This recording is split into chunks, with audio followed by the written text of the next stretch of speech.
Morning বন্ধুরা, কেমন আছো সবাই? আশা করি সকলে ভালো আছো, সুস্থ আছো। আর আমরাও বেশ ভালো আছি। সকালবেলা উঠে পুরো বাসি বিছানা গুছিয়ে ভাবছি আজকে বাইরে একদম কাজে লেগে পড়বো। তো চলো,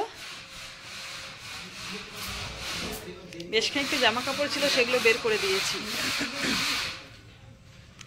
দুদিন ধরে দোকান বন্ধ ছিল, আর আজকের থেকে দোকান দেওয়া শুরু হবে। তোমাদের দাদা দেখো সকাল সকাল উঠে কাজে লেগে পড়েছে। ওই দেখো আলু নিচ্ছে, আর আমি এবারে আঁচ ধরাবো। কালকে কিন্তু অনেক কাজ করেছি, উনুনগুলো সমস্ত নেতা দিয়ে রেখেছি। একটা উনুন, ওই একটা উনুন। জানি না ভয়েসটা আসবে কিনা, কেননা পাশের বাড়িতে কাজ হচ্ছে, প্রচুর আওয়াজ হচ্ছে। চেষ্টা করলাম তোমাদের সঙ্গে একটু সকাল সকাল গল্প করতে।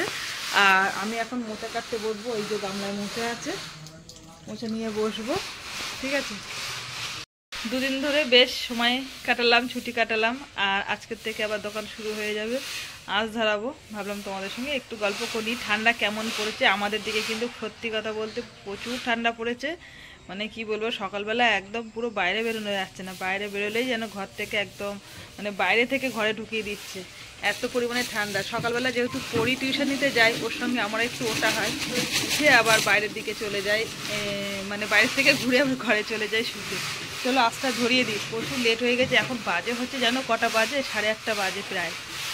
কাজ করতে করতে এত পরিমাণে গরম লেগেছে, দেখো চাদর খুলে রেখে দিয়েছি।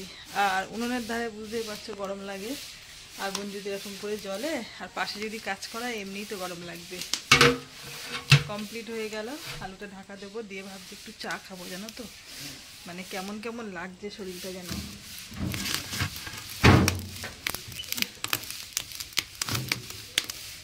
ওর মতন হতে লাগুক, আমি যাই একটু চা খাই। শীতকালে সবজিগুলো কিন্তু একদম টাটকা টাটকা পাওয়া যায়। আর এখানে দেখো তোমাদের দাদা বেশ খানিকটা লঙ্কা নিয়ে এসছে, আর এইগুলো চপের জন্য আলাদা করে বাছা হয়েছে। এগুলো ধুয়ে পরিষ্কার করে নিয়ে যাওয়া হবে দোকানে। আর বাদ বাকি লঙ্কাগুলো কিন্তু আমাদের ব্যবহার হবে বাড়িতে এবং আবার দোকানের জন্য। সকালবেলা ঘুম থেকে উঠে যেটা প্রথম খেতে হয় আমার, সেটা হচ্ছে ওষুধ। ওষুধ খেয়ে নিলাম, একদম ফার্স্ট টাইম হচ্ছে ওষুধ দিয়ে সকালটা শুরু হয়। খালি পেটে গ্যাসের ওষুধ, তারপরে তো পরস্পর ওষুধ আছেই। আর দেখছি বাবা পাউরুটি নিয়ে এসছে সকালবেলা। আর শীতকালে কিন্তু বাবা ম্যাক্সিমাম দিন পাউরুটি নিয়ে এসে সকালবেলা পাউরুটি দিয়েই চা খাওয়া হয়। আমি তো খুব একটা চা খাই না, মাঝে মধ্যে ইচ্ছা করলো। তো জানি না, কিন্তু চা বসানোর পর দেখছি পাউরুটি রয়েছে, তো ভাবলাম পাউরুটি দিয়েই চা খাই। আর আমার কিন্তু এই কাপটাতেই চা খেতে ভালোবাসি, মানে ভালো লাগে আর কি। আর 1 কাপ চা, আর চা খাই না খেলে কিন্তু আমার চাটা একটু বেশি লাগে। আমি কম চা কিন্তু একদমই পছন্দ করি না। তোমাদের বাড়িতে যদি কখনো যাই ঘুরতে বেড়াতে বন্ধুরা, অবশ্যই আমাকে একটু চা দিও বেশি করে, ঠিক আছে? চলো, এই শীতকালটা আসলেই না মনে হয় যেন একটু ঘুরতে বেড়াতে যাই, জানো তো? ভালো লাগে না। গরমে তো ইচ্ছা করে না কোথাও ঘুরতে বেড়াতে যেতে, আবার শীতকালেও ভালো লাগলেও আবার কি মনে হয় যেন সেই সকাল সকাল উঠে ট্রেনে করে যাওয়া, এই একটা বিরক্তিকর ব্যাপার। তারপরে যখন একটু বেলা হয়ে যায়, রোদ উঠে যায়, বেশ ভালো লাগে। আর আমার কিন্তু একটু শীতটা একটু বেশি, কিন্তু শীত বেশি হলেও শীতকালেই কিন্তু ঘুরতে বেড়াতে যাওয়ার। চা খাওয়া কমপ্লিট, আর চলে আসলাম এখন মোচা কাটতে।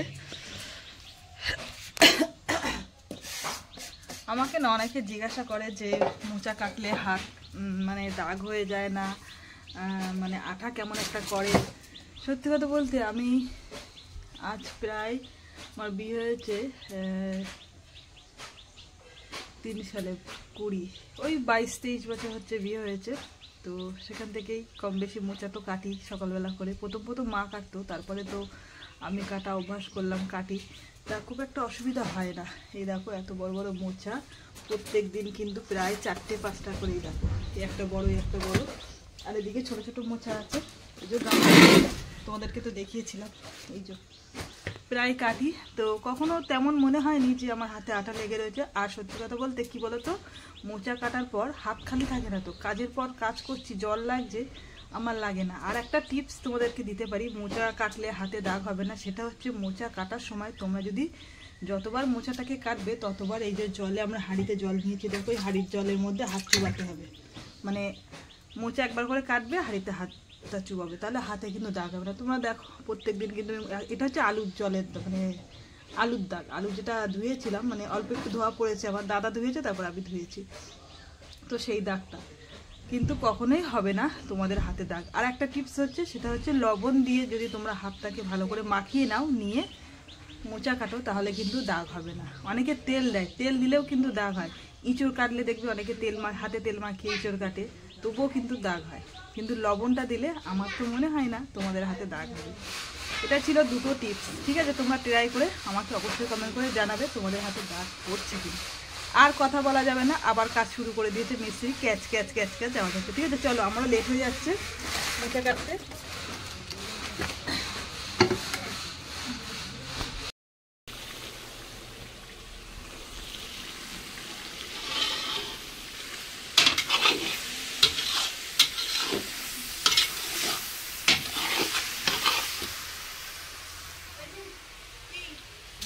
শেষমেশ খাওয়াটা হলো সকালবেলা টিফিন। আর আজকে কিন্তু রুটি করা হয়েছে আর আলুর তরকারি করা হয়েছে। শীতকালে কিন্তু রুটি খেতে বেশ ভালো লাগে, কিন্তু ওই যে সময় নেই তো বানানোর, খাওয়া হয় না। আজকে কিন্তু মাকে বলা হলো যে মা একটু রুটি বানাতে, তো দেখলাম মা গরম গরম রুটি আর আলুর তরকারি করলো। বাড়ির সকলে একসঙ্গে খাওয়া দাওয়া সেরে নিলাম।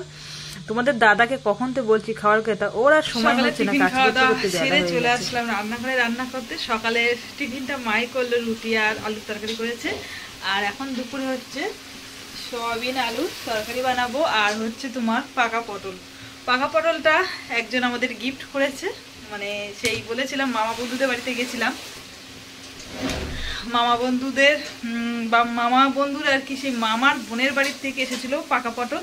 তো অনেকটাই দিয়েছিল বলে আমাদের খানিকটা দিয়েছে। কালকে মা কিন্তু করেছিল, কালকেও খেয়েছে, আর আজকে আমরা খাবো। কালকে যেহেতু অনুষ্ঠান বাড়ি ছিল, আমাদের খাওয়া হয়নি। আজকে করছি পাকা পটল। আবার বেশ কয়েকটা রেখে দিয়েছিল, জানো তো, অনেকটা হয়ে গেলে আবার বুঝতেই পারছো নষ্ট হবে। আর এখন যা সবজির দাম, সত্যি কথা বলতে একদম নষ্ট করার কোনো প্রশ্নই ওঠে না। অনেকে আছে খেতে পাচ্ছে না, আর আমরা তো পাচ্ছি, বুঝতে পেরেছো? তবু নষ্ট হয়ে যায় মাঝে মধ্যে, তরকারি কিছু করার থাকে না। কি বলতো, খাওয়ার 19-20 থাকলে যেটা হয়, সংসারে 5 জন থাকলে একটু হয়, পরশ হয়, সবজি থেকে যায়, অনেক সময় রান্নার অবন্ধিতে খাওয়া হয় না, বা রান্না তরকারিতেও নষ্ট হয়ে যায়। কানটা কেমন খালি খালি লাগছে, কানেরটা কালকে খুলেছিলাম তো, কেমন একটা লাগছে, বুচি বুচি লাগছে দেখতে। যাই হোক, আর এইখানে দেখো একটা বেরিয়েছে দাগ। মানে শীতকালে একটু সমস্যা থাকলে, পটের সমস্যা থাকলে এটা হয়, প্রতি বছরই কিন্তু আমার বেরোয়। আর শীত পড়তে না পড়তেই ঠোঁটের অবস্থা ভীষণ খারাপ, এই দেখো, মানে প্রচুর ফাটে আমার। যাই হোক, রান্না বান্না সেরে আজকে যেহেতু দোকান দিয়েছে, রেস্ট আর পাওয়া যাবে না, একদম সঙ্গে সঙ্গে কাজে বসে পড়তে হবে গুচি কাটার জন্য। পরি গেছে স্নান করতে, মাথা ঘষতে। পরি হচ্ছে সোমবার থেকে পরীক্ষা স্টার্ট শুরু আর কি, সোমবার থেকে শুরু হবে, 1 সপ্তাহ টানা পরীক্ষা হয়ে শেষ। যাই হোক, বাঁচা গেছে, পরীক্ষাটা হয়ে গেলে ও বাঁচে, আমিও বাঁচি। টেনশন কিন্তু যতটা পরিমাণে বাচ্চাদের থাকে, তার থেকে বেশি টেনশন থাকে মায়েদের। সব সময় মুখ ঝুঁক বকাবকি চলছে দুজনের মধ্যে, এই পড়তে বস, আর ও তো কিছুতেই পড়ছে না। তোমাদের দাদা বলছে বন্ধ, তার মানে মোটরের জল ছাপিয়ে গেছে, তো সেটাই বলছে বন্ধ। আমি হাতা পাচ্ছি না যে কি হলো, মানে ভেবাচাকা বেড়ে গেছি যে কি হয়েছে। যাই হোক, চলো এদিকে রান্নাবান্না সেরে নিই, তারপরে আবার আসবো তোমাদের সঙ্গে একটু গল্প করতে। রান্না বান্নাও দেখি তো প্রায় কমপ্লিট হয়ে গেছে। বেশ খানিকটা জামা কাপড় ছিল, সেগুলো কাঁচা ধোয়া করে মেলে দেওয়া হয়েছে। নিচেই না তেমন একটা রোদ নেই, আর ছাদেও না খুব একটা যাওয়া হয় না, তো এইভাবেই আমাদের শুকনো শাকনা করা হয়। কাজকর্ম কমপ্লিট। আর আজকে জানো তো, ব্লগটা আমি এখানেই শেষ করছি। ব্লগ আর বেশি বাড়াবো না, যেহেতু একটু পরেই দোকানে চলে যাব। শীতের বেলা, বুঝতেই পারছো, দেখতে দেখতে বেলা চলে যায়। তো চলো, আজকের মতন সবাইকে টাটা।